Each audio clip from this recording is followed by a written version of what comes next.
Hi, this is Jonathan Black, and welcome to our latest video in our series of business tips. This one on top tips for new and aspiring managers and leaders just starting out in their career.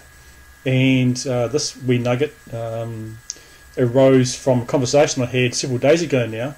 I caught up with an old friend of mine and his partner, and as we were simply sitting down discussing and catching up, he asked me the very simple question but very good question is, what are the top 5 tips you would give to a new manager starting out managing a team for the first time?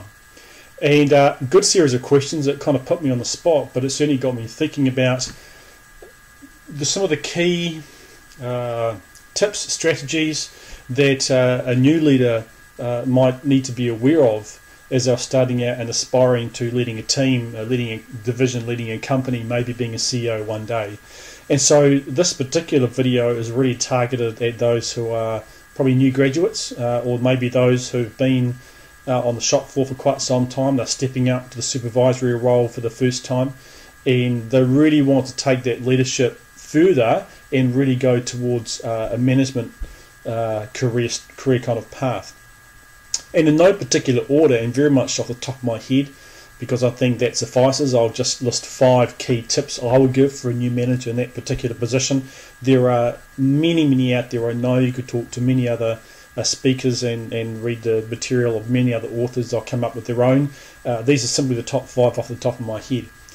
Number 1 would be to identify more than one mentor that you can catch up with on a semi-regular basis, and this provides a platform to reflect, to get guidance, to discuss what is going on in the workplace, discuss what is going on with the team and with individuals, and to get some honest and confidential and safe feedback in terms of how you believe the team is going, the challenges that you are facing regarding strategy, regarding relationships, regarding planning, regarding not just managing up but managing down and managing across as well.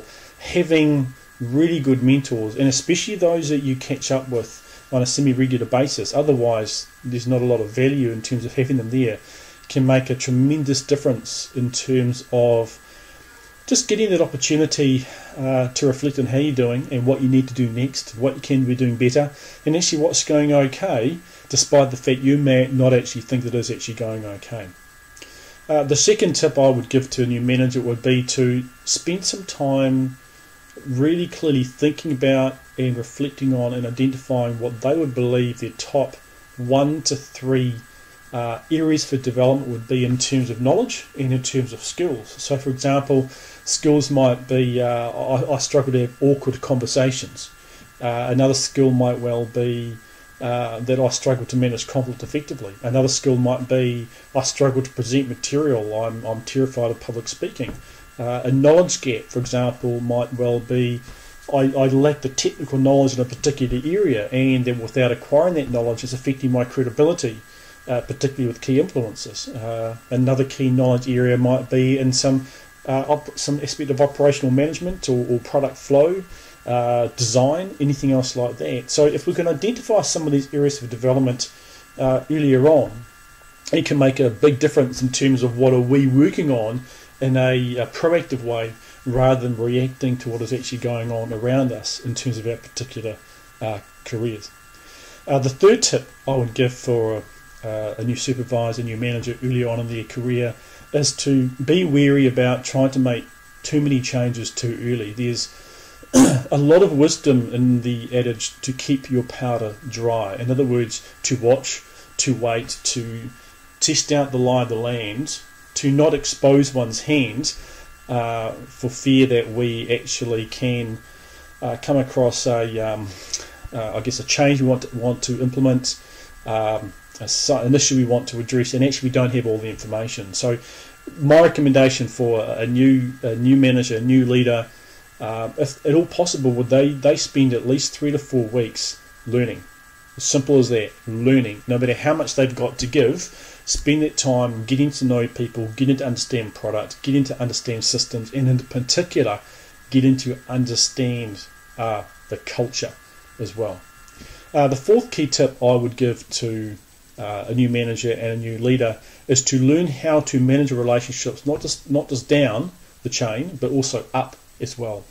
one of the key challenges I know with every individual in the workplace, if you look at a lot of research, is that one of the key reasons why people leave and turnover costs money. Sometimes a certain level of amount of turnover I know is necessary, but it basically costs money overall, is that how managers treat them, how they relate to them, how they clarify things, how they manage conflict, how approachable they are, how supportive they come across to ideas and to individuals, is one of the key buffers to managing the usual operational stress we get in the workplace. So for a new manager, not just learning to manage down, but also learning to manage up, to get good instruction, to understand where the manager is coming from, to look at the strategy a bit more clearly, can make a big difference in terms of enabling them to successfully take the current step on their career ladder and then move effectively on as well. The fifth and final tip off the top of my head I would give to a new manager, someone starting off as a supervisor for the first time in their careers, would be to work very hard at not taking things personally. Now this is a lot easier said than done, I know that, but when we're going through change processes, when we're having challenging conversations, when we're responsible for performance, we do tend, especially the most conscientious people, do tend to take failure very, very personally. They do tend to take challenging conversations, criticism very, very personally. And the world of work is such where sometimes it just happen. It's not our fault. It may be the system's fault, and maybe someone else's fault. Sometimes it might be our fault, but you know what, we're human at the end of the day. And a certain dose of being kind to ourselves can allow us to keep a certain level of balance, that we can go home at the end of the day, and we might respond to emails, we might need to make a few phone calls, we might need to do some planning, but at the end of the day we don't carry that on to our sense of self, our sense of self-worth, our sense of achievement, and we don't carry that on to our families as well. So that would be my final tip. Try very hard not to take things personally and be kind to oneself. Hope for the new managers. This is particularly targeted at those new graduates, those in their early 20s who are really want to start off on a career path involving management and leadership.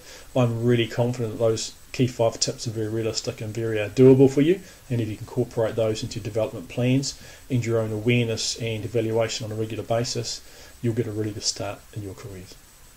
Thanks for watching. Take care.